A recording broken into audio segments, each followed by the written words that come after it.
ॐ शुक्लाम्भरधरं विष्णुं शशिवर्णं चतुर्भुजं प्रसन्नवदनं ध्यायेत् सर्वविघ्नोपशान्तये। ॐ सहना भवतु सहनौ भुनक्तु सह वीर्यं करवावहै तेजस्विनावधीतमस्तु मा विद्विषावहै। ॐ शान्तिः शान्तिः शान्तिः। अगजाननपद्मार्कं गजाननमहर्निशम् अनेकदन्तं भक्तानाम् एकदन्तमुपास्महे। श्रीमहागणपतये नमः। गुरवे सर्वलोकानां विषजे भवरोगिणां निधये सर्वविद्यानां श्रीदक्षिणामूर्तये नमः। अस्मद्गुरुचरणारविन्दाभ्यां नमः। वसुधेवसुतं देवं कंसचाणूरमर्दनं देवकी परमानन्दं कृष्णं वन्दे जगद्गुरुं। ज्ञानानन्दमयं देवं निर्मलस्फटिकाकृतिम् आधारं सर्वविद्यानां श्रीहयग्रीवमुपास्महे। श्रीहयग्रीवमूर्तये नमः। सरस्वती नमस्तुभ्यं वरदे कामरूपिणि विद्यारम्भं करिष्यामि सिद्धिर्भवतु मे सदा। श्रीमहासरस्वत्यै नमः। उमाकोमलहस्ताब्जसम्भावितललाटकं हिरण्यकुण्डलं वन्दे कुमारं पुष्करस्रजं। வெற்றிவேல் முருகனுக்கு ஹரஹரோஹரா. லோகவீர்யம் மகாபூஜ்யம் சர்வரக்ஷாகரம் விபும் पार्वतीहृदयानन्दं शास्तारं प्रणमाम्यहं। स्वामिये शरणमय्यप्पा। वागर्ताविव सम्पृक्तौ वागर्तप्रतिपत्तये जगतः पितरौ वन्दे पार्वती परमेश्वरौ। श्रीपार्वती परमेश्वराभ्यां नमः। कोमलं कूजयन् वेणुं श्यामलोऽयं कुमारकः वेदवेद्यं परब्रह्म तस्मै श्रीगुरवे नमः। अस्मद्गुरुचरणारविन्दाभ्यां नमः। श्रीकृष्ण गोविन्द हरे मुरारे श्रीनाथ नारायण वासुदेव। श्रीकृष्ण गोविन्द हरे मुरारे श्रीनाथ नारायण वासुदेव। श्रीकृष्ण गोविन्द हरे मुरारे श्रीनाथ नारायण वासुदेव। पीताम्बरं करविराजितचक्रशङ्खकौमोदकी सरसिजं करुणासमुद्रं राधासहायम् अतिसुन्दरमन्दहासं वातालयेशम् अनिशं हृदि भावयामि। कृष्णो रक्षतु मां चराचरगुरुः कृष्णं नमस्ये सदा। कृष्णेनैव सुरक्षितोऽहमसकृत् कृष्णाय दत्तं मनः। कृष्णादेव समुद्भवो मम विभो कृष्णस्य दासोऽस्म्यहं। कृष्णे भक्तिरचञ्चलास्तु भगवन् हे कृष्ण तुभ्यं नमः। श्रीगुरुवायूरप्पा शरणं। नम्राणां सन्निधत्ते सततमपि पुरस्तैरणभ्यर्थितानपि अर्थान् कामानजस्रं वितरति परमानन्दसान्द्रां गतिं च। इत्थं निःशेषलभ्यो निरवधिकफलः पारिजातो हरे त्वं क्षुद्रं तं शक्रवाटी ध्रुममभिलषति व्यर्थमर्त्यव्रजोऽयम्। श्रीगुरुवायूरप्पा शरणं। श्रीः भट्टपादम् अनिशं हृदि भावयामि। वंशीविभूषितकरात् नवनीरदाभात् पीताम्बरात् अरुणबिम्बफलाधरोष्ठात् पूर्णेन्दुसुन्दरमुखात् अरविन्दनेत्रात् कृष्णात् परं किमपि तत्त्वमहं न जाने। കൈരണ്ടും കൂപ്പി ഞാൻ വീണ്ടുമീറക്കുന്നു നീരജലോചന നിന്നോടായി. ഏതീനു മന്യനെ കുംഭീരേണ്ടാത്തോരു രീതിയിൽ നീ എന്നെ പാലിക്കെന്നായി. കൃഷ്ണ ഹരേ ജയ കൃഷ്ണ ഹരേ ജയ കൃഷ്ണ ഹരേ ജയ കൃഷ്ണ ഹരേ. Okay, welcome everyone to the class. So Niki will get started with 26th. So it's Gajendra Moksham. So this is also like a very, it is significant enough that, Bhagavatam also has put it as one of the chapters in there, and Bhattatripad is also put it as a separate chapter. So in the like, in most of the things, before you start doing it, it's easier to tell the benefit of it upfront, and people will pay attention. And the Mari in the last stanza, like the Vishnu or Narayana then tells Gajendra that whoever chants this at dawn, at the beginning of the day, Tungi, after you wake up from sleep, whoever chants this one will then attain liberation, right? Whoever talks about the story of you and me at morning will attain liberation. So that's one of the very few chapters where, like it's said like that, right? Because normally in some other, most of the Vishnu Sahasranam and all, they all say at the end, this is the benefit of chanting. But this is the only chapter where they say if you chant this, you'll get that benefit, and very explicitly. And the chapter lay and the Vishnu has, or Narayana or Krishna has said this, right? So that's why it's a very important chapter. So Nikki, let's. So Shobha, can you be a student today? Shobha, mute kill. Yes, I can. Okay, and then Swami, you can be a student as well. Okay. Okay, so let's start with the first one. Indradyumnah Pandyakhandadirajaha त्वद्भक्तात्मा चन्दनाद्रौ कदाचित् त्वत्सेवायां मग्नधीरालुलोके नैवागस्त्यं प्राप्तमादित्यकामम्. So long time back, there was a king by name Indradyumna, and he was in this region of Pandya. Pandya region is referring to Tamil Nadu. This was when Bhattatripad wrote in 1580s, right? So Pandya region is referring to the region of Tamil Nadu at that time. And he was a very, famous and rich king and everything. But he was still completely devoted to your worship. So Tvat Sevayam, so completely devoted to you, O Lord. So once he reached a particular age, he then gave up his kingdom like most kings used to do. And then he gave up his family and everything. And then he took up sannyasam.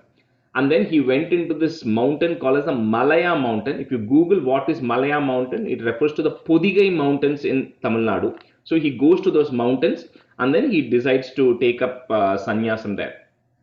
So one day, as he was busy, engrossed in his worship, right, Agastya comes at that time. So when all the saints or important people come, then this generally expected practice that you go and welcome them and then pay respects to them. But because Indradyumna was so focused on his doing his penance or whatever, he completely ignored Agastya coming there, who had come there expecting some hospitality from the king. So Indradyumnaha is there. You can put a if to join. Indradyumnah Pandya Khandadi Rajaha. Put a visarga at the end there. Khandadi Rajaha, comma. Next line, you can remove the is out. So Tvad Bhaktatma Chandanadrau Kadachit. Tvat Sevayam Magna Dhiralu Loke, comma. Naiva Gastyam. That is referring to Agastya, not recognizing Agastya coming. Naiva Gastyam Praptam Atitya Kamam, or you can say the whole word together. Praptam Atitya Kamam. ராஜேஸ்வரே sorry அந்த கதாச்சித்னு சொல்லணுமா கதாச்சித் ஆமா அது சொல்லும்போது sometimes in the tune kadachitnu it will come, but if you are just saying kadachit also it's okay. It's just kind of the pronunciation of that. Rajesh ஸ்வத் பக்தாராம்க்கு அப்புறம் ஒரு comma இருக்கு இல்லையா? இல்ல அந்த only at the end of each line there is a pause. Okay.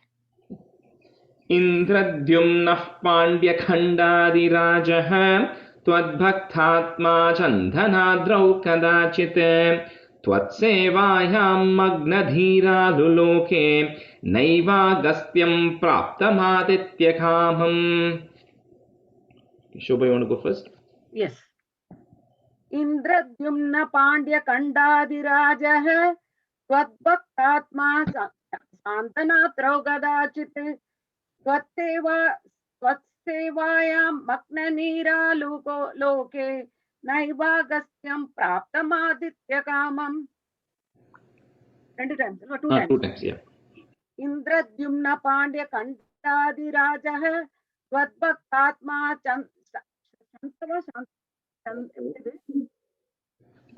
சரி என்னச்சு त्वद्भक्तात्मा सन्तवा अदपि சந்தனாத்ரௌ okay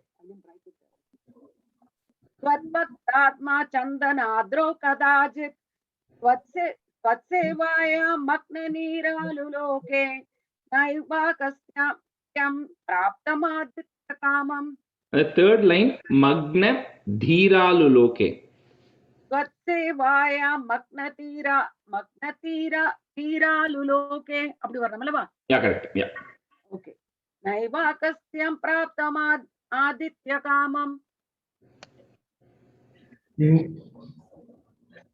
इन्द्रद्युम्नः पाण्ड्यकण्डादिराजः त्वद्भक्तात्मा चन्दनाद्रौ कदाचित्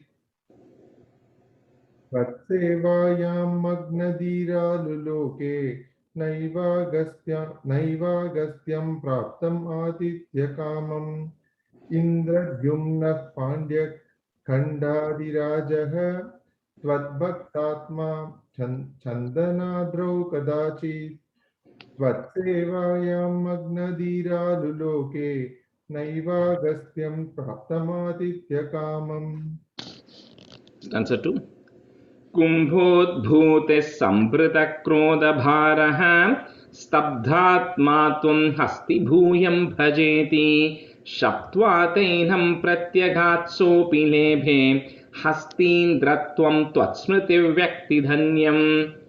So kumbhodbhude means somebody who has come out of a kumbha, out of a pot. So if you think of in the Kauravas, right, 100 of them came out of some level of artificial insemination and everything, right? Adhe mari inge Agastya also is supposed to come out of some, not from a mother's womb but from a pot. So that's why he is referred as Kumbhodbhudihi, the one who has come out of a pot.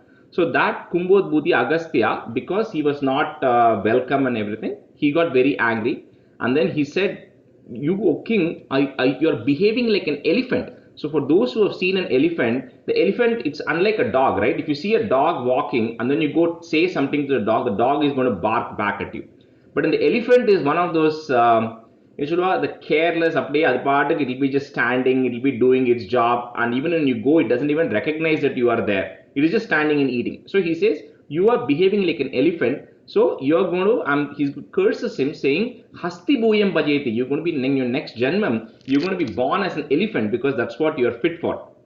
So in the next birth, Indradyumna, now he gets the form of a Hastindratvam, he gets the form of a very mighty, heavy, big elephant. He's born as that. However, Tvat Smriti Vyaktidhanyam, however, he was blessed to retain the memory of his worship to you. So that whatever carries from your one birth to another birth, he still carries the all the memories of praying to the Lord into his next birth. So Kumbhodbhutihi is there, put a is to join. Kumbhodbhutis Sambhrita Krodha Bharaha, comma Stabdhatma Tvam Hasti Bhuyam Bhajeti Shaptvathainam Pratyagat Sopi Lebhe, comma Hastindratvam Tvat Smriti Vyakti Dhanyam. Kumbhodbhute Sambhrita Krodha Bharaha Stabdhatma Tvam Hasti Bhuyam Bhajeti Shaptvathainam Pratyagatsopi Lebhe Hastindratvam Tvatsmriti Vyaktidhanyam. कुम्भभूति संपृक्तक्रोधकारः सप्तात्मात्वं हस्तूयं भजेति अपवादेनं प्रत्यगात्सोऽभिलेपि अस्तीन्द्रत्वं तत्प्रतिभक्तिधन्यम्. Shobha, ஒரு second. நீங்க பேசும்போது it was clear, but now when you're saying the audio is not clear. கொஞ்சம் distraction இருக்கு என்னோட சைடுல. If it's better, I think whatever when you just spoke, it is better. Is it better now? Yes, much better now. Okay. Thanks. Kumbhodbhuti sampradrodhaparah saptatmatvam hastibhuyam bhateti शप्त्वादैनं प्रत्यगात्सो विलेपे अस्ति तत्त्वं त्वत्प्रतिव्यक्तिधन्यम् कुम्भोद्भूतिः संवृतक्रोधभारः स्तब्धात्मा त्वं हस्तिभूयं भजेति सप्तातैनं प्रत्यगात् सोऽपि लेभे हस्तीन्द्रत्वं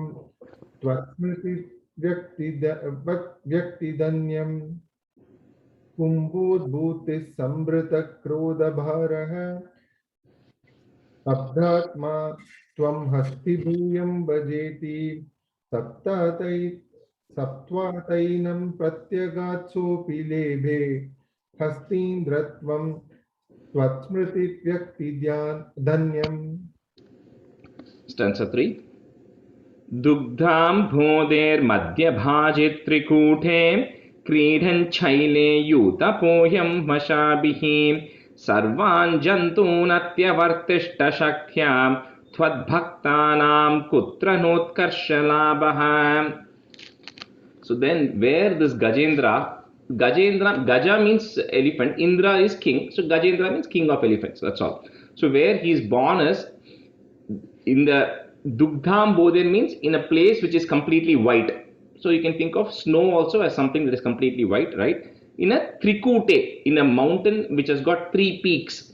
So he's in a place called Trikuta Mountains, which means a mountain which has got 3 peaks, which is, if you Google, hey, where is this? This says it's somewhere in the Vaishnav Devi area, right? Where it is there today.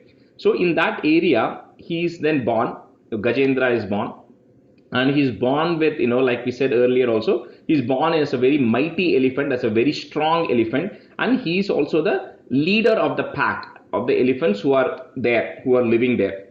And then amongst all the Sarvan Jantun, amongst all the elephants who are there, Atyavartishta Shaktya, he is the most powerful and therefore he is the leader. And then Bhattacharya says, Tvad Bhaktanam, people who are your devotees, who are completely committed to you, Kutra Notkarsha Labhaha, where is it that they will not excel? Right? So people who are completely devoted to you, automatically they are going to excel. And no wonder, because he is your devotee, Gajendra, no wonder he was the leader of the pack in that area.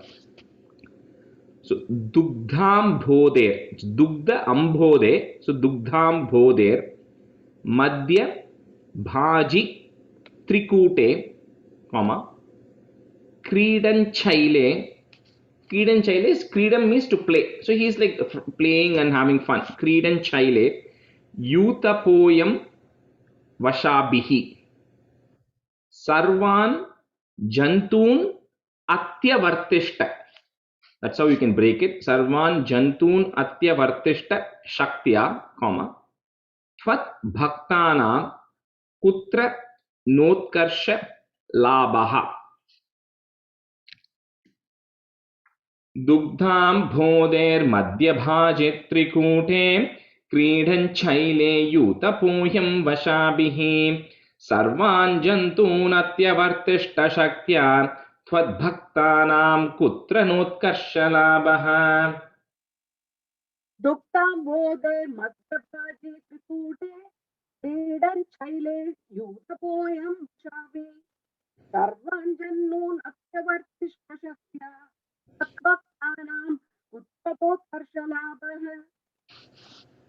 Duktam Bodher Madhyapaji Trikute Kridan Chaile Yutapoyam Vashapi. Sarvana Sharvana. Sarvan, Sasa, Sarvan. Sarvan. Sarvan Jannun Atyavartishta Shaktya Bhaktanam Uttapotkarshalabha. Shobha, திரும்பி உங்க voice ரொம்ப distance இருந்து பேசுற மாதிரி இருக்கு. When you talk, it is clear, but when you're saying it, I don't know if you're leaning back or something. I am, yeah. No, let me face this thing. I'll do that. It is very clear when you're talking, but when okay, I get it. No, I'll keep it in that position. Okay. Rajesh, ஒரு small question. அந்த சக்தியா சொல்லணுமா சக்தியாஹா சொல்லணுமா அது? அது சக்தியா தான், வெறும் சக்தியா தான். No research. Okay. Dugdham Bodher Madhyabhaji Trikute Kridan Chaile Yutapoyam Vashabihi Sarvan Jantun Atyavartishta Shaktya Tvad Bhaktanam Kutra Notkarsha Labhaha. दुग्धाम्भोधेर्मध्यभाजी त्रिकूटे क्रीडाञ्चैले यूथपोऽयं वशाभिः क्रीडन् चैले क्रीडन् दुग्धाम्भोधेर्मध्यभाजी त्रिकूटे क्रीडञ्चैले यूतपोऽयं वशाभिः सर्वान् जन्तून् अत्यवर्तिष्ठ शक्त्या त्वद्भक्तानां पुत्र नोत्कर्षलाभः. Stanza 4. स्वेन हस्तेम्ना दिव्यदेशत्वशक्त्या सोऽयं खेदान् अप्रजानन् कदाचित् शैलप्रान्ते घर्मतान्तः सरस्यां यूतैः सार्धं त्वत्प्रणुन्नोभिरेमे. So he was anyway a very powerful elephant. We discussed that in the last two stanzas. So because of his own strength as well as Divya Deshatva Shaktiya. So every region has got its own power. So they say, oh, in the Divya Desham, if you go to the Tiruvannamalai and then you walk around it, you feel so energized. We say, right? So similarly, he is already in the Divya Desham, in the Trikuta mountains. So because of the strength of that place as well, and because of his own strength as well, he's never had to face any difficulties. He's been the king and he's always had a very easy life and he's always been strong and everything. However, one time it got Gharmatanta high. It was so hot in the region, Garmi. So it was so hot that they got so overwhelmed with the heat. So all of these elephants then decide to then go to Sarasyam, decide to go to a lake, right, where they wanted to go cool themselves. And that's what here Bhattacharya says, Tvat Pranunobireme. He says all of this is triggered because of you, because you now prompted that, they feel tired, because of which they have to go to a lake, because there is a reason why he is being sent to the lake. So Swena Sthemna Divya Deshatva Shaktya, Soyam Khedan Aprajanan. So you can break it at that in if you want to. So Khedan Aprajanan, or you can say that whole word together. Kadachit. Shaila Prante Gharma Tantaha is there. So put a is to join. Gharma Tantas Sarasyam, Yutais Sardham Tvat Pranunnobhireme. Double na Pranunnobhireme. स्वेहस्तेम्ना दिव्यदेशत्वशक्त्या सोऽयं खेदानप्रजानन् कदाचित् शैलप्रान्ते घर्मतान्तः सरस्यां यूतैः सार्धं त्वत्प्रणुन्नोभिरेमे. स्वेन तं तेम्न दिव्यते देशत्वशक्त्या सोऽयं खेदान् अप्रजानन् कदाचित्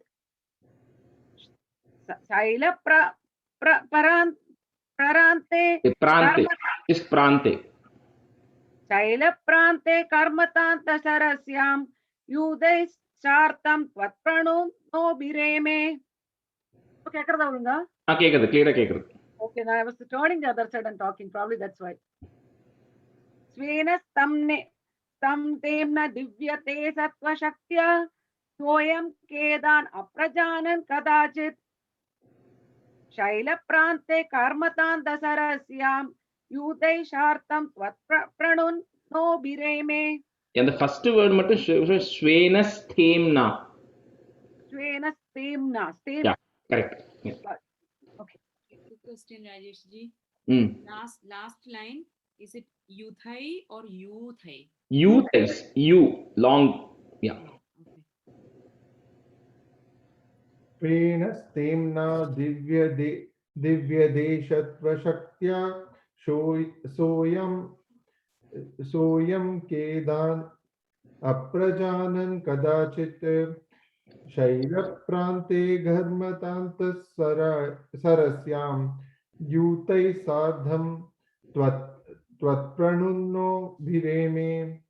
स्वेन स्तेम्ना दिव्यदेशत्वशक्त्या सोऽयं खेदानप्रजानन् कदाचित् शैलप्रान्ते घर्मतान्तः सरस्यां यूतैः सार्धं त्वत्प्रणुन्नोभिरेमे. Okay, stanza 5.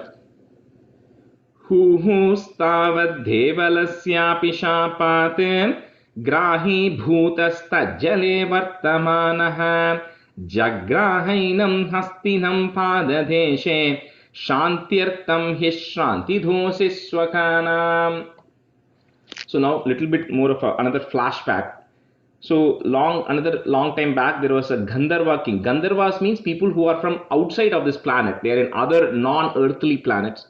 So that Gandharva king, one day, a person by name Huhu, that's his name, that's why it's Huhus at the beginning. So he was having fun in a river or in a lake with some other women.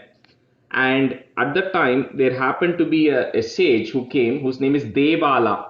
So the Devala sage comes into that river or that lake to perform whatever he had to do there. So because this Huhu king was then playing and everything, accidentally he went and pulled the Devala's feet from under the water, thinking it is somebody else. It is a mistake. So, and the generally what they say is, whatever you, when at the time of departure, whatever you keep thinking, that's what you'll end up becoming in your next. That's why in the previous one, Agastya also said that you'll become a elephant. Adhe mari inge Devala is now cursing this guy, saying, you pulled me from under the water, right? So you're going to next become a crocodile. So he curses him to say, you're going to become a crocodile in your next janma. However, this person is this Gandharva is like upset, and he's like, I'm very sorry and everything. And he says, okay, don't worry. I'm not, you can't change it. However, you will eventually get, liberated, right? So, he says this. Now, this a crocodile, Tajjale Vartamanaha, he is now residing in that same lake where Gajendra now comes along with his friends. And then when he comes there, and Gajendra and others are drinking water and playing in that lake, he then goes and Hastinam Padadeshe. He goes and grabs the feet of the elephant. He goes and grabs Gajendra's feet. So here Bhattacharya also says, Shantyartam hi Shantidosi Swakanam. He says, you know what? These sufferings that you are giving to your devotees, there is always a reason. It is only for their welfare that you give, right? And we just don't realize. And we saw this at in Dhruva Charitram, we saw, right? We're seeing it again at Gajendra Moksham as well, and you'll see it in every other place as well. Is we don't realize it's because when things are going good and you ask somebody, why is everything going good? It's, oh, it's all because of me. I just did an awesome job yesterday, and so that's why I won that, right? And when things don't go right, you're like, I did everything I can. It is not in my control. Something else was controlling why I didn't win, right? So we always put the blame on somebody else if we lose. But win we always take. Adhe mari inge vandu he says all this is happening because it is happening for a reason, right? And Gajendra doesn't understand why, but it is happening for a reason. So who's tavad devalasyapi, double the is there. So who's tavad devalasyapi shapat, comma, grahi bhutas taj jale, double j, taj jale vartamanaha jagrahainam hastinam pada deshe, comma, shantyartam hi shranti dosi. So first is sha, shantyartam, then is shra, shranti dosi swakanam.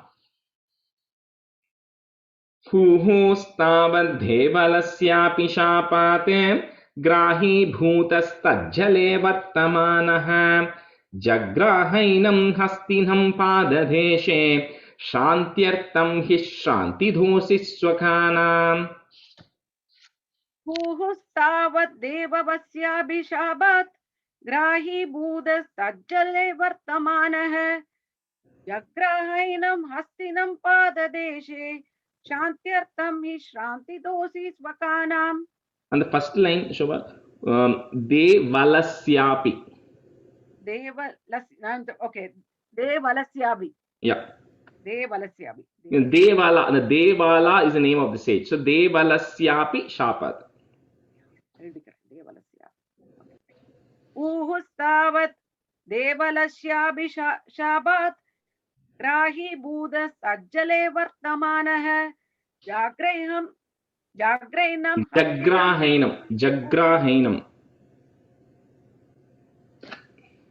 Jagrahainam Hastinam Padadeshe Shantyartam hi Shrantidosi Swakanam.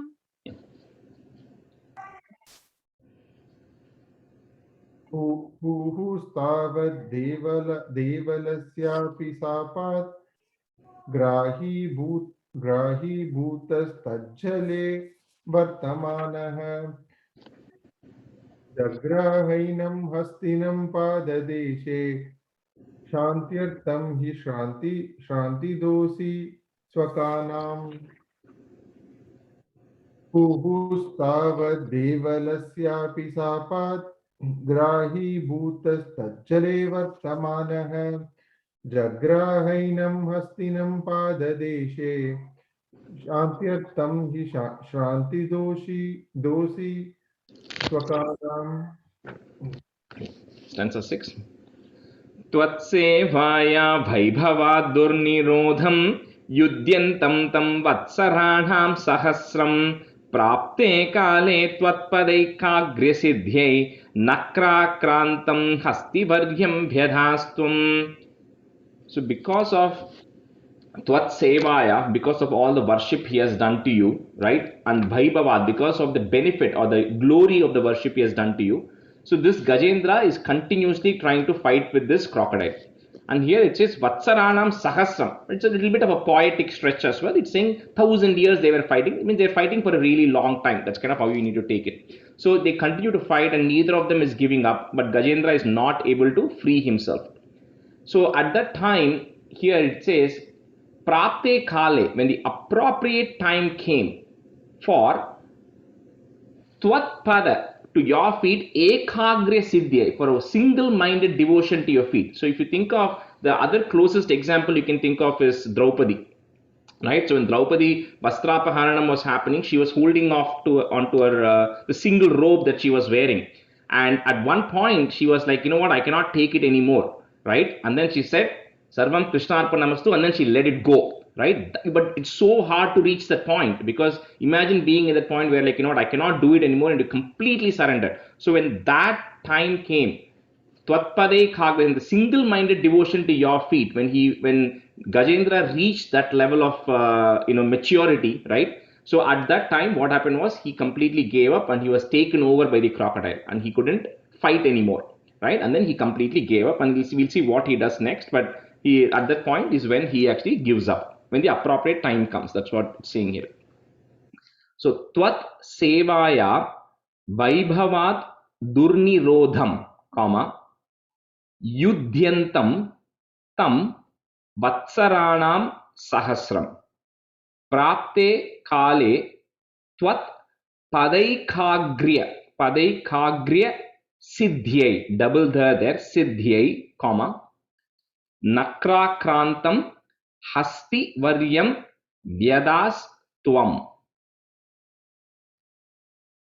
Tvatsevaya Vaibhavad Durnirodham Yudhyantam tham Vatsaranam Sahasram Prapte Kale Tvatpadaikagriya Siddhyai Nakrakrantam Hastivaryam Vyadhastvam.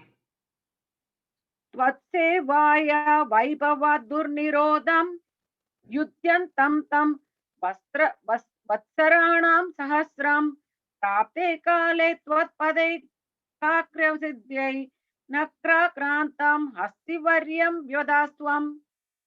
Tvatsevaya Vaibhavad Durnirodham Yudhyantam tam Vatsaranam Sahasram Prapte Kale Tvatpadaikagriya Siddhyai Nakrakrantam Hastivaryam Vyadastvam. Vatsevaya Vaibhava Durnirodham Yudhyantam tam Vastaranam Sahasram Prapte Kale Tvatpadaikagriya Siddhyai Nakrakrantam Hastivaryam Vyadastvam. Tvatsevaya Vaibhava Durnirodham Yudhyantam tam Vastaranam Sahasram Prapte Kale Tvatpadaikagriya Siddhyai Nakrakrantam Hastivaryam Vyadastvam. Stanza 7. Artivyakta Praktana Jnana Bhaktihi शुण्डोत्क्षिप्तैः पुण्डरीकैः समर्चन् पूर्वाभ्यस्तं निर्विशेषात्मनिष्ठं स्तोत्रं श्रेष्ठं सोन्वगादीत् परात्मन्. So for all the jnanam, which is knowledge, and all the bhakti, which is devotion, all the knowledge and devotion which he had gained from his previous life, all the way from all his previous lives, all came handy. Because like we saw in Ajamilopakhyanam as well in 22, right? When you are at that point and you don't know what to do, right? You get a chance to do one thing, and you got to do that one thing correct, right? So because, and all of that comes from all the inertia you have built up over all these years and all these lives. So because of all the devotion and everything he had, he then goes Shundokshiptai with his trunk. He goes and plucks one lotus flower which is there, Pundarikai. He plucks a lotus flower there, and then he then sings Stotram Shreshtam. He sings the greatest of hymns. And in the Bhattacharya part has not described what that is, but in Bhagavatam there's a set of things that the elephant, Gajendra is saying. By saying, he's thinking, he's contemplating, right? So he then does it, and then however, he gives it to the Nirguna Brahman. He's not calling Shiva, Vishnu, Brahma, or Indra or anybody. He's just praying to the ultimate Brahman. He has some hymn that he remembers, which he then completely takes a flower and dedicates and completely surrenders at this point. So that's what is happening here. So Arti Vyakta Praktana Jnana Bhaktihi, comma Shundot Kshiptaihi. First there is a Shundot it is there, then Kshiptaihi ip is there, p. So Shundot Kshiptaihi is there, you can put a f to join. Shundot Kshiptai.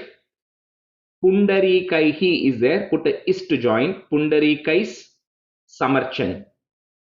Purvabhyastam Nirvisheshatma, Nirvishesha Atma. So Nirvisheshatma Nishtham, comma Stotram. Some books have just Stotra. If you have just Stotra, put a im on top. Stotram Sreshtham Sonvaghadit Paratman. Artivyakta Praktana Jnana Bhaktihi Shundot Kshiptaih Pundarikais Samarchan Purvabhyastam Nirvisheshatmanishtham Stotram Sreshtham Sonvaghadit Paratman. Arti Vyakta Praktana Jnana Bhaktihi Shundokshiptaihi Pundarikaihi Samarchan Purvabhyastam Nirvisheshatmanishtam Stotram Sreshtam Sonvakadit Paratman.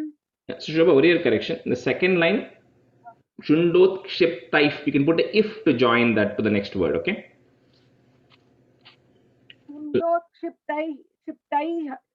Visarga irukku illaya, you replace it Visarga with a letter F. F as in Frank. F as in Frank. Shundok. Okay. And Pundarikaihi ki, you put a S as in Sam and the S. Okay. Let me try, okay? Sorry. Artivyakta Praktana Jnana Bhaktihi Shundokshiptai Pundarikais Samarchan. Okay, huh? Yeah, correct. Purvabhyastam Nirvisheshatmanishtam Stotra Sreshtam Sonvakadit Paratman. And the Stotram, okay, the last word. Correct. Stotram Sreshtam Sonvakadit Paratman. Thank you. Yeah. Artivyakta Praktana Jnana Bhaktihi Shundotshiptai Pundarikais Samarchan Purvabhyastam Nirvisheshatma Nishtam Stotram Sreshtam Sonvagadit Paratman. Artivyakta Praktana Jnana Bhaktihi Shundotshiptai Pundarikais Samarchan Purvabhyastam Nirvisheshatmanishtam Stotram Sreshtam Sonvagadit Paratman. Stanza 8. Shrutva Stotram Nirgunastam Samastam ब्रह्मेशाध्यैर्नाहमित्यप्रयाते सर्वात्मा त्वं भूरि कारुण्यवेगात् तार्क्ष्यारूढः प्रेक्षितो भूः पुरस्तात्. So because Gajendra was singing that stotram on the Nirguna Brahman, which is the ultimate Brahman, on hearing that, Shrutva, that stotram, Brahma, Isha, Adyehi, others. So Brahma, Shiva and others saying, you know what, he's not calling me for help, right? Because if you are calling Shiva, you would have said, oh Shiva, please come and help me. So because he was not calling Shiva's name, because he was not calling Brahma's name or any other god's name, so none of them are going to help him right now. However, Sarvatmatvam, you, O Krishna, are Sarvatma, you are in everybody's soul, and you are also Bhuri Karunya Vegata, you are also of extreme compassion. Because you are the ultimate Brahman, you then decide to go help him, and the way you go is Tharkshya Rudaha, you then get on your Garuda, and then in front of him Purastat, you then appear in front of Gajendra to help him out. So, Shrutva Stotram Nirgunastam Samastam, comma, Brahme Shadyair Naham Ityaprayate. Naham Ityaprayate, one word, or you can break it at Naham Ityaprayate.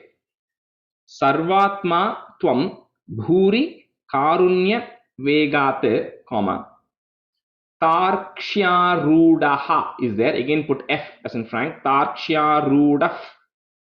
Prekshito Bhuhu is there. Again put a F there. So Prekshito Bhuh Purastat. Shrutva Stotram Nirgunastam Samastam Brahmeshadhyirnahamityprayate Sarvatma Tvam Bhuri Karunya Vegat Tarksharudah Prekshito Bhuh Purastat. Shrutva stotram nirgunastam samastam brahmeshadhyirnahamityprayade sarvatmatvam purikarunyvekat daksharuda prekshito bhu purastat. Ashobhan, the last line, Tarksharudah. Daksharuda prekshito bhu purastat. Yeah. Shrutva stotram nirgunastam samastam brahmeshadhyirnahamityprayade sarvatmatvam purikarunyvegat daksharudah prekshito bhu purastat. Shrutva stotram nirgunastam samastam brahmeshadhyair nahamityprayate sarvatma tvam bhuri karunya vegat taksharudah prekshito bhuh purastat. Shrutva stotram nirgunastam samastam brahmesadhyait nahamityprayate sarvatma tvam bhuri karunya vegat taksharudah prekshito bhuh purastat. Stanza 9. Hastindram tam hastabadmena dhritva chakrena tvam nakravaryam vyadharihi gandharvesmin mukta shape sahasti tvatsarupyam prapyadhe dipyate sma. So with your hasta padmena, with your lotus hands, you free Gajendra out of the clutch of the crocodile. At the same time, chakrena tvam nakravaryam bhedarihi, with your discus you kill the crocodile off because you wanted to liberate that Gandharva who's there in the crocodile's body and to free him out. So because of that, Gandharve spin mukta shape, he is now freed from the curse. So Gandharva is completely freed from that curse and he then goes back to his land. And however, Gajendra, because he got liberated, he then attains your form and then comes with you. Tvatsarupyam. So he attains your form and even eventually, joins with you or merges into you. So Hastindram tam hasta padmena dhritva, comma, chakrena त्वं नक्रवर्यं व्यधारीहि गन्धर्वेस्मिन् मुक्त शापे स हस्ति comma त्वत् सारूप्यं प्राप्य देदीप्यते स्म हस्तीन्द्रं तं हस्तपद्मेन धृत्वा चक्रेण त्वं नक्रवर्यं व्यधारीः गन्धर्वेऽस्मिन् मुक्तशापे स हस्ति त्वत्सारूप्यं प्राप्य देदीप्यते स्म हस्तीन्द्रं तं हस्तपद्मेन धृत्वा चक्रेण त्वं नक्रवर्यं व्यधारीः गन्धर्वेऽस्मिन् मुक्तशापे स हस्ति त्वत्सारूप्यं प्राप्यते दीप्यते स्म हस्तीन्द्रं तं हस्तपद्मेन धृत्वा चक्रेण त्वं नक्रवर्यं व्यधारीः गन्धर्वेऽस्मिन् मुक्तशापे स हस्ति त्वत्सारूप्यं प्राप्यते दीप्यते स्म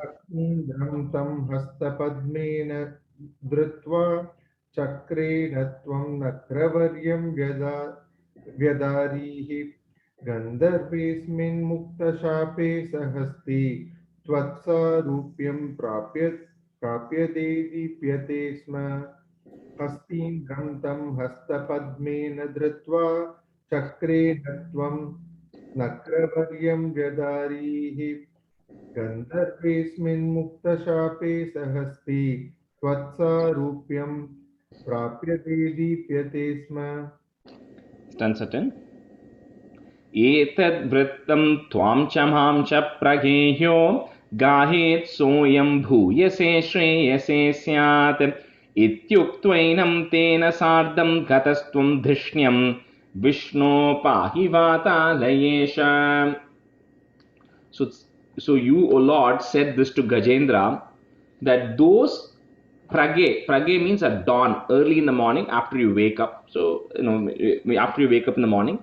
So the one who in the morning, Ghayet Soyam, sings this praise of Twam Chamam, sings this greatness and praise of you and me, right? Early in the morning, he's going to get Bhuyase and Shreyase. He's going to get Shreyas, and he's also going to get, he's going to get the greatest good, which is liberation at the end of it.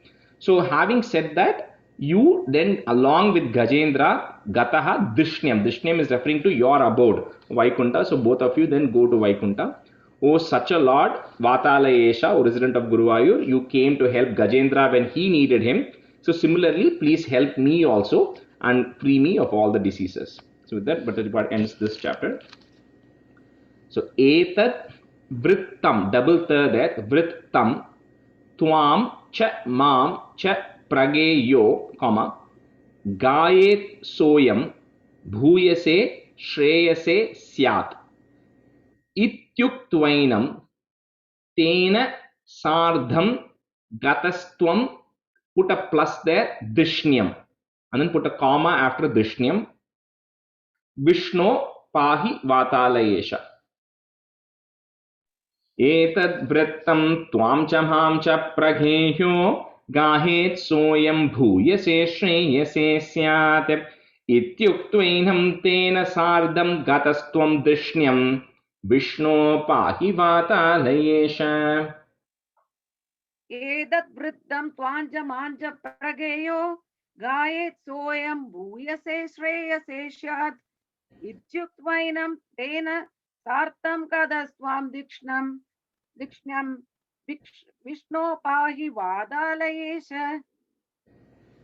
एतद् वृत्तं त्वां च मां च प्रगेयो गायेत् सोऽयं भूयसे श्रेयसे स्यात् इत्युक्त्वैनं तेन सार्धं गतस्त्वं दीक्ष्णं विष्णो पाहि वातालयेश एतद् वृत्तं त्वां च मां च प्रगेह्यो गायेत् सोऽयं भूयसे श्रेयसे स्यात् इत्युक्त्वैनं तेन सार्धं गतस्त्वं दिष्ण्यम् विष्णो पाहि वातालयेश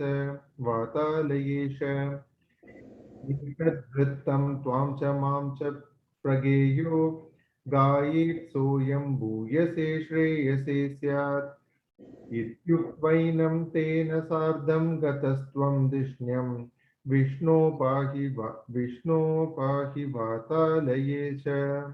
Shri Krishna Parabrahmane Namaha. And completes 26. We'll do about 3 or 4 stanzas of 27 today, and then we'll stop. Additional question. In the I mean morning நீங்க சொல்லணும் சொன்னது இது ஃபுல்லாவா இந்த கஜேந்திர Ama, மோட்சம் the Gajendra Moksha, yeah, the whole chapter, yeah. Okay, full chapter. Okay. Okay, so so we'll do about 3 or 4 more stanzas. So maybe let's switch for the next 20 minutes or so. So Revati and Vasu, can you be students? Rajesh Niki, Okay. can somebody else be Yeah, the sure. student? Jayashree Thank can you. be student, right? I can do that too. Okay. So Revati and Jayashree can be students. We'll just do 3 or 4 stanzas of this. So 27 is Kurma Avataram, and that is actually a set of 3 chapters together. 27, 28, 29 are all connected.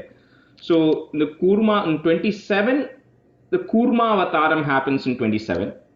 In 28, that's where Mahalakshmi's Avataram happens. That's where Mahalakshmi comes, and the Lakshmi Swayamvaram happens in 28. And then in 29 is the Mohini Avataram happens. Vishnu coming in the form of Mohini, and that happens in 29. So in the set of like these 20 chapters that we are going to cover in the first batch, we are only going to talk about 27. 28 and 29 we'll cover it in the next batch of 30 chapters, right? And in the Kurma Avataram, or this whole 27, 28, 29, the importance is even something like Rama Avataram has only 2 chapters, but this has 3 chapters because Rama Avataram, there's only one Avataram of Rama, although he stays from beginning to end. But in this 27, 28, 29, and as you see through this, the God comes at multiple times in multiple forms, but only for a short span of time. That is the difference. Right? Vamana Avataram, he comes, he does his job, he goes away. That's one type of Avataram. But in Rama Avataram, Krishna Avataram, he stays through the entire period. Here he comes at intermittent spots in different forms. The Dasavataram, Kamal Vandamari, like in different forms he comes and then just does one job and then he goes away. Right? That's what it will happen here. So we'll start with the first one. So stanza 1. Durvasa suravanitāpta divyamālyam shakrāya swayamupadhāya tatra bhūyah Nagendra pratimridite shashāpa shakram kakshantistvaditara devatam shajānām. So one day Durvasa, so actually take a step back. So in Brahmanda Purana, it says that one day Shiva and Brahma got into some kind of quarrel. I don't know if it is the same story related to, Brahma trying to find the origin of Shiva. I don't know why, but anyway, they got into a quarrel, because of which Shiva was extremely angry.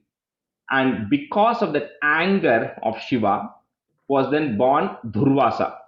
So Durvasa, the meaning is somebody it's very uncomfortable to be with that person. That's the meaning of Durvasa. You cannot be with that person because it's very uncomfortable to be with that person. That's what it really means, the meaning of Durvasa. And actually another thing is Shiva in Narayanam, I think in 9th or 10th, or I forgot which chapter it is he actually comes. Brahma is technically not complete Sattva Guna, because if he's complete Sattva Guna, he cannot be engaged in the process of creation. So he has a little bit of Raja Guna and everything mixed into him.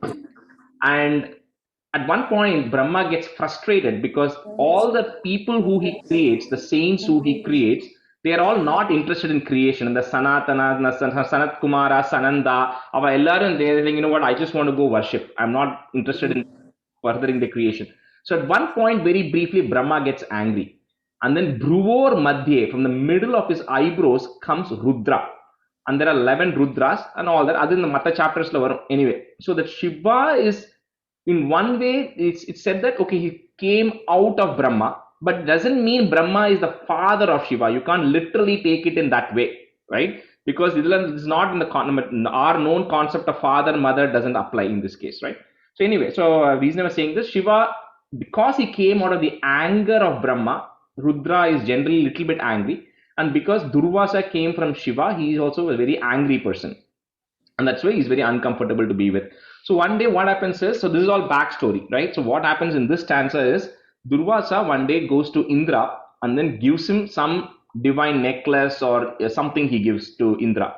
And Indra would elephant Airavata happens to trample on that by accident, and that thing gets broken or destroyed. So when that gets destroyed, then Durvasa of course gets angry. So in this, both these chapters, there's only curse going on, right? So Durvasa gets angry, and then he tells Indra that you're going to lose all your power, right? You're going to get actually weak. And Bhattatripad of course says here, Khak Shantis Twaditara Devatam Shajana. So he says, only for those who are not born or who are not completely like you and who are others, there is, where is the patience, where is the calmness that is there for them? And that's why he's referring to Durvasa. So Durvasas Sura Vanitapta Divya Malyam, comma, Shakraya. Shakraya refers to Indra. Shakraya Swayam Upadaya. So he personally went and gave it. Swayam Upadaya Tatra Bhuyaha. Nagendra Pratimridite Shashapa Shakram Ka Kshantis Twaditara Devata Amshajanam is the word. Devata Amshajanam, but you say the whole thing together. Devatam Shajanam. Durvasa Suravanitapta Divyamalhyam Shakraya Swayamupadaya Tatra Bhuyaha Nagendra Pratimridite Shashapa Shakram Kakshantis Twaditara Devatam Shajanam. ஆரம்பிக்கலாமா? சொல்லுங்க.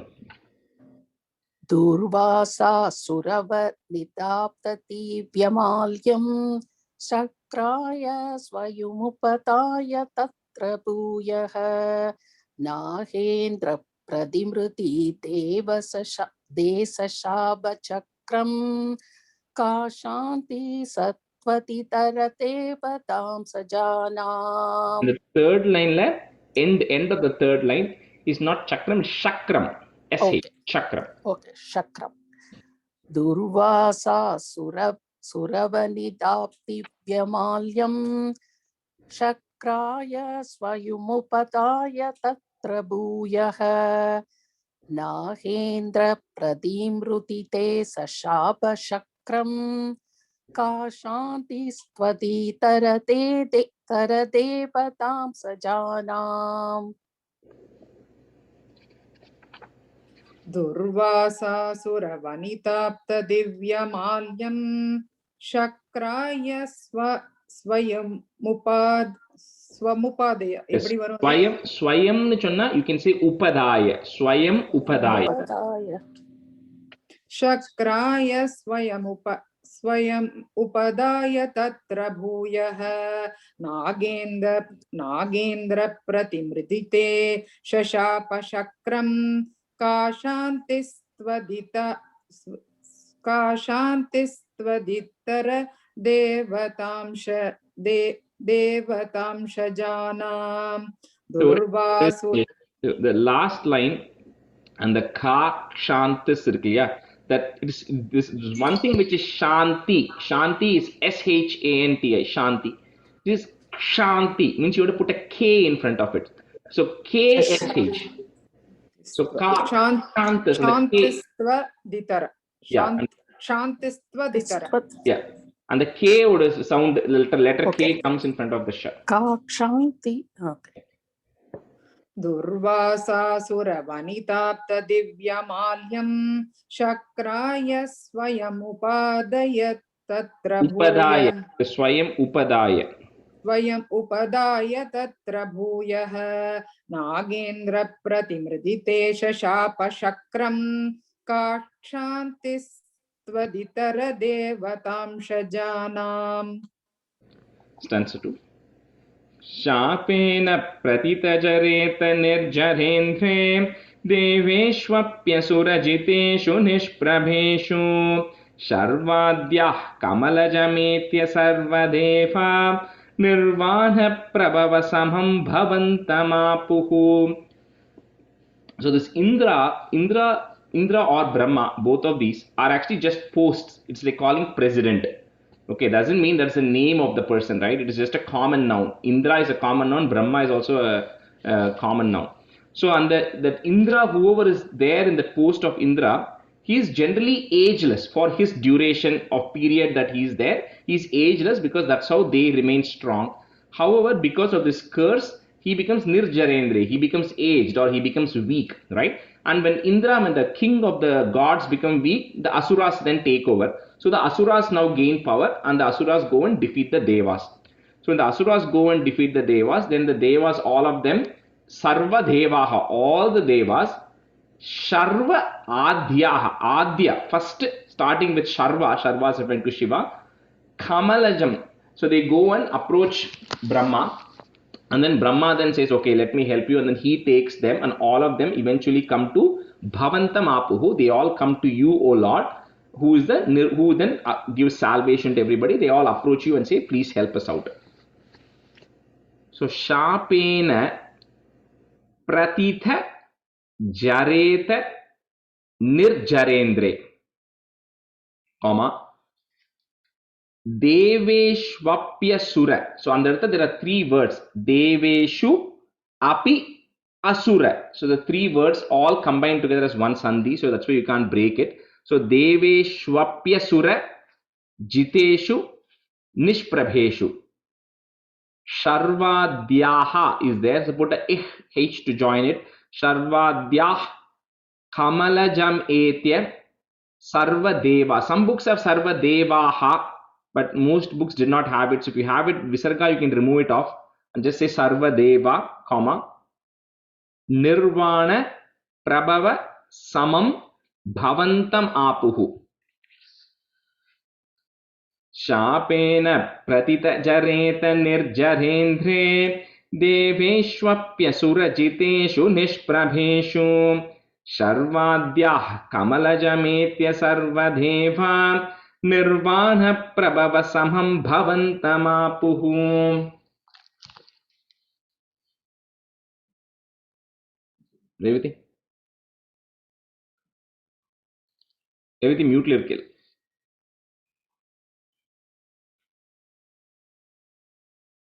Jai Shivan, you go and then she'll unmute. Okay. Sure. Oh, you go ahead. शापेद प्रतिचरेद निर्जरेन्द्रे देवेष्वप्यसुरजितेषु निष्प्रभेषु सर्वात्याः कमलजमेत्य सर्वदेवा निर्वाणप्रभवः समं भवन्तमापुः. The first line, one second. The first line and the Pratitha Jareta. Pratitha Jareta. Yeah. Sapena Pratitha Jareta Nirjarendre Devashvapya Surajideshu Nishapraveshu Sarvadyah Kamalajametya Sarvadeva Nirvana Prabhava Samam Bhavantamabuhu. Just a quick corrections. The first is Shapen, S-H, not Sa. So Shapen. Okay. And then the second line in Nish, the Sh is a half Sh. So Nish Prabheshu. Nish Prabheshu. Yeah. Okay. Yeah. Shapena Pratitha Jaretha Nirjarendre Deveshvapya Surajiteshu Nishprabheshu Sarvadyah Kamalajametya Sarvadeva Nirvana Prabhava Samam Bhavantamapuhu. Correct? And the third line, I think you said Sarvadya. Again, Sharvadya. Sharvadya. Okay. Shapena Pratitha Jaretha Nirjarendre Deveshvapya Surajiteshu Nishprabheshu शर्वाद्याः कमलजमेत्य सर्वदेवा निर्वाणप्रभवः समं भवन्तमापुः. Stanza 3. ब्रह्माद्यैस्तुतमहिमा चिरं तदानीं प्रादुष्यन् वरदपुरः परेण धाम्ना हे देवादितिजकुलैर्विदाय सन्धिं पीयूषं परिमततेति पर्यशास्त्वम्. So for chiram means for a really long time, Brahma and others are coming and singing praises or worshipping the Lord. And when that happens, the Lord eventually comes in front of them and says, okay, what is it that you need? And then they explain the situation of how the Asuras have taken over. So he then says, hey Deva, oh Devas, this is what I recommend. Ditija Kulai. So Kashyapa is a sage. He had two wives, Aditi and Diti. So Aditi, the mother is of all the Devas, and Diti is the mother of all the Asuras. So Ditija Kulai means the son of Diti, which are all the Asuras. So the Ditija Kulai go to them and then make Sandhim, make peace with them, right? So yes, and the Sandhingra word is to either mean join or union, or which also means together, so peace, right? So you make peace with them, and the way you make peace with them is you tell them that let's go churn out a place where we're going to get nectar out of it. And that nectar is going to give immortality to everybody. So when you tell that, Asuras are going to agree. And it's not possible for either one of you to get it individually. It's very complicated. So you need both of your help. So Appadin Choli to go make peace with the Asuras. So that they tell that to the Devas. So Brahma Dhyaihi is there. So put a is to join. Brahma Dhyais Stuta Mahima Chiram Tadanim, Pradushan Varada Puraha is there. Put a F to join. Puraf Parena Dhamna. He Deva Ditija Kulair Vidhaya Sandhim, Piyusham Parimatha Theti Paryashastvam. Brahmadyaistutamahima chiram tadhanim pradushyan varadapurah parena dhamna he deva ditija kulairvidaya sandhim piyusham parimatateti paryashastvam. ब्रह्मात्यैस्तुतमहिमा सिरं ततानीं प्रादुष्वन् वरदपुरः प्रेणताम्ना हे देवातिथिजकुलैर्विधाय सन्धिं पीयूषं परिमततेति पर्यासास्त्वम्. And the third, second line, parena, that word. Parena, puraparena. Yeah. Purafparena, okay. Brahmatyaistutamahima siram tatanim pratushvan varada purafprena damna. No, not prena, parena. Oh, sorry. Purafparena damna he deva titijakulairvitaya santim piyusham parimatadeti paryasastvam. Rajesh, for a question, Rajesh. Is it Siramma, Chiramma? Chiram. Chiram means for a long time. Okay. Brahmadhyaistutamahima chiram tadanim pradushyan varadapurah parena dhamna he devaditijakulairvidhaya sandhim piyusham parimathateti paryashastvam. Second line, the first word, I think even I want to tell for David. The first word is pradushan, not very sure da irukanga. என்னோடதுல பிராதுஷ்யன்னு போட்டுருக்கு, ஒரு யா இருக்கு என்னோட. Okay, it's pradushan da irukku. So you can change it. So okay, so அந்த யா எடுத்துறேன். யா எடுத்துங்க. Pradushan. Pradushan da. Okay. Yeah.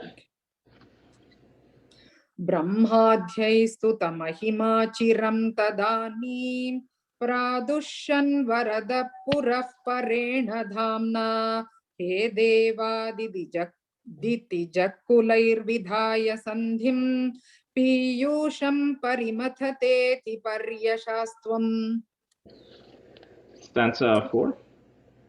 Sandhanam kritavati danavaissuraughē manthanam nayati madhena mandaradhrim bhrashtesmin bhadaramibodvahan khagendre sadyastvam vinihitavan payah payodhau.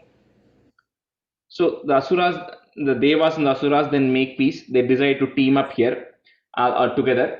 And then they say the first thing is if you have to churn something, you need a churning rod. So for that, they decide to get the Mandara mountain, which is a massive mountain, to then come there. But as they try to lift the mountain, they are not able to bring the mountain together. So when the mountain starts, they start slipping. So at that time, you, O Lord, this is the first time the Lord comes out of the several times here. Khagendre. So you then come. Khaga means bird. Khagendre means king of birds. So you then come on Garuda as always.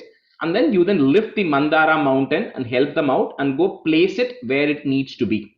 And then and the way it is Bhadaram is referring to a berry seed. So you are lifting it as if somebody is actually as if a bird is lifting a berry seed. So that was the size that you came in, because you were able to lift the entire Mandara mountain and it looked like a very small berry on you when you lifted it. So Sandhanam, first is the here. Sandhanam Kritavati Danavaihi is there. So put a is Danavais Suraughe, comma.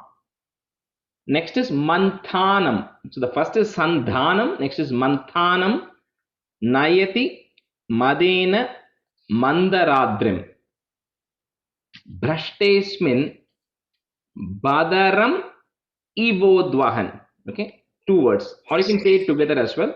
Bhadaram ibodvahan khagendre, comma, sadyas tvam vinihitavan payaha is there. So put a if to join. Payaf payodhau. Sandhanam kritavati dhanavaisuraughe manthanam nayati madena mandaradhrim Bhrashtesmin badarami khagendre sadyastvam vinihitavan payah payodhau. Santanam kritavati tanavai surau. Danavai. Santanam kritavati danavai surauke mandhanam nayati madena mandaratrim Prashte smit padaramivodvahang kahendre satyastvam vinihitavan payah payodhau. So Revati is a quick thing. First line, first word, Sandhanam, the DH there.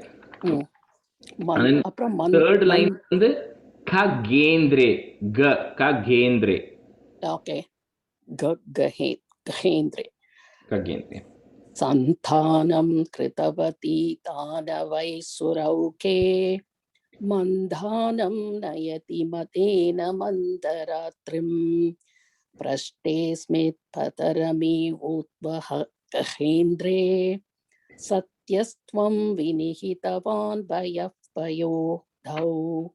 The second line is Manthanam. That is not the that is the there. First line Manthanam solrilla. Second line Manthanam. Third. Okay. Sandhanam kritavati danavai suraughē manthanam nayati madena mandaradrim brashtesmin badaramivodvahan khagendre sadhyastvam vinihitavan payah payodhau. Sandhanam. The first line Danavai kapram visarga irukku. So you have to put a is there. So Danavai suraughē. And the last line payodhau, not gau. Last word. Last line. Last word. Dhau. Okay. Dhau. Yeah. Sandhanam kritavati danavai suraughē. Yeah. Okay. Yeah. सन्धानं कृतवती दानवैसुरौघे मन्थानं नयति मदेन मन्दराद्रिम् भ्रष्टेऽस्मिन् बदरमिवोद्वहन् खगेन्द्रे सद्यस्त्वं विनिहितवान् पयः पयोधौ. We'll stop here because for the other Thursday batch also I stopped only at the end of 4. So that way I won't miss it. Shri Krishnaya Parabrahmane नमः मुडितु सान्ध्रानन्दावबोधात्मकमनुपमितं कालदेशावदेभ्यां निर्मुक्तं नित्यमुक्तं निगमशतसहस्रेण निर्भास्यमानम् अस्पष्टं दृष्टमात्रे पुनरुरुपुरुषार्थात्मकं ब्रह्मतत्त्वं तत्तावद्भाति साक्षात् गुरुपवनपुरे हन्त भाग्यं जनानाम् कायेन वाचा मनसेन्द्रियैर्वा बुद्ध्यात्मना वा प्रकृते स्वभावात् करोमि यत् सकलं परस्मै नारायणायेति समर्पयामि.